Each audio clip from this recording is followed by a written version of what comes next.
Well, I don't know how I'm going to top that. That's just impossible, isn't it? My name's Pete Gotch. I'm a criminal barrister of England and Wales. I've been doing that for 19 years. Before I was doing that, I was a police officer. I was with Thames Valley Police for 15 years.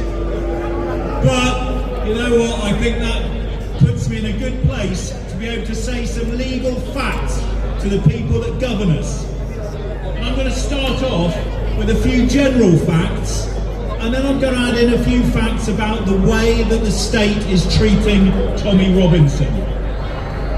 So, fact number one, I love my country. Let me know if you agree with me. Loving your country does not make you far right. Fact two, uncontrolled illegal immigration is damaging our country.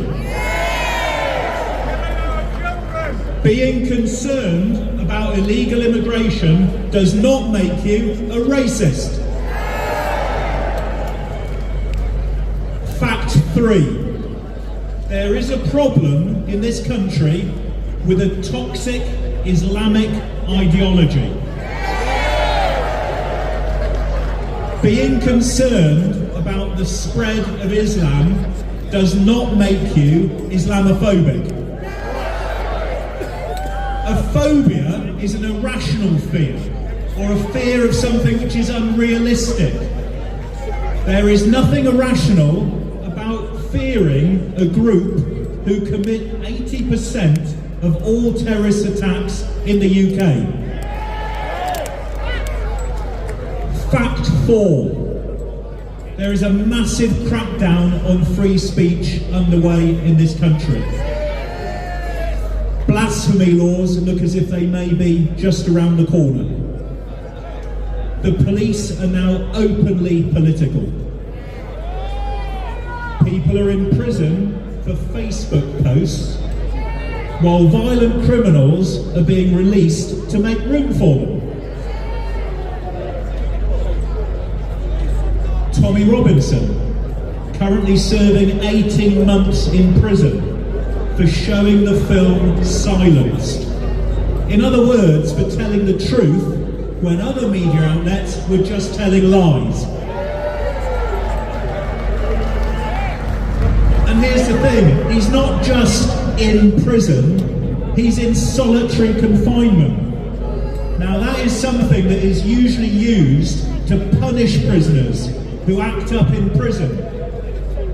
And we know that segregation of that kind for periods longer than 14 days can have a detrimental effect on somebody's mental health. And we know that because prison psychologists tell us that. But Tommy is likely to spend 9 months on his own. So why is that? Some would say it's an attempt to break him. The prison would say, oh, it's for his own protection.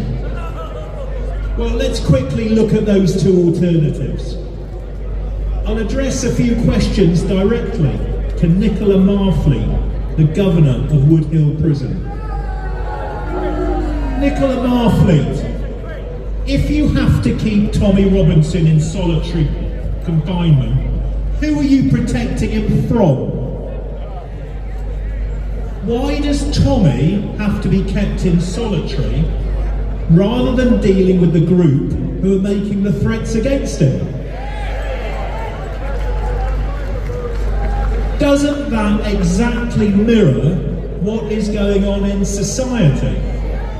Where, rather than dealing with the violent criminals, we prefer to deal instead with the people who call them out.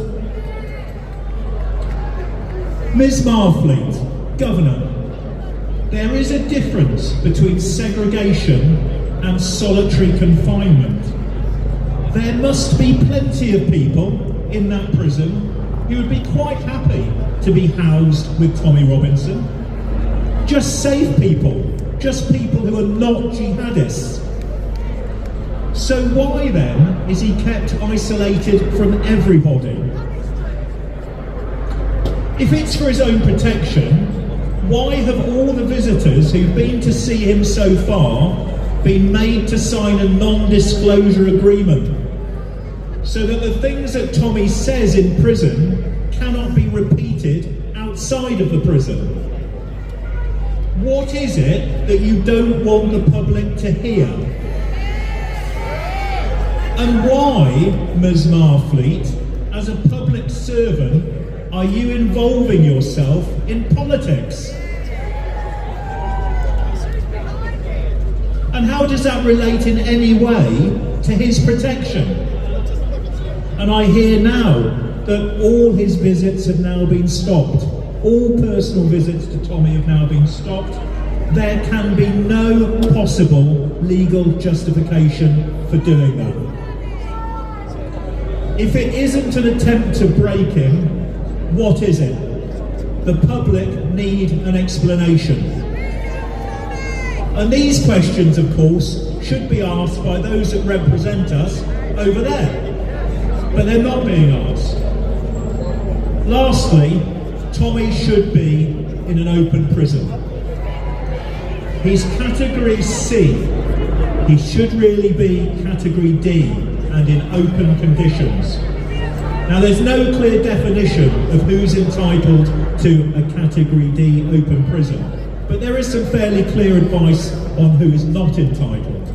You're not entitled to Category D if you're violent, if you're a foreign national at risk of deportation, if you're an escaper, if you're someone who continues to behave in a criminal way whilst in prison, or if you're somebody who disrupts the security and good order of a prison. So, given that none of these things apply to Tommy Robinson, why can he not be housed in a Category D open prison? I have no doubt that what is happening to Tommy is a breach of his Article 3 human rights. And that's the bit that prohibits torture and inhuman treatment. And in my view, that is exactly what's going on. So the question is, what can all of us do about it? What can we do about it? First thing, lobby your MPs. They should be asking these questions on our behalf, but they're not. Lobby your MPs. Secondly, tell everybody what's going on. They're not going to hear about this on the BBC, are they? They're not going to read about it in The Guardian. Tell your mates, tell your kids, tell everybody down the pub what's going on. Refuse to be silenced. And if anybody doesn't like what you're saying, defeat them with facts. That's what Tommy does, isn't it? I've never seen him lose an argument. Because he just bombards people with truth and facts, and you can't stand up against it. So we must all do the same. We must all step up now. We are all Tommy Robinson. Thank you for listening.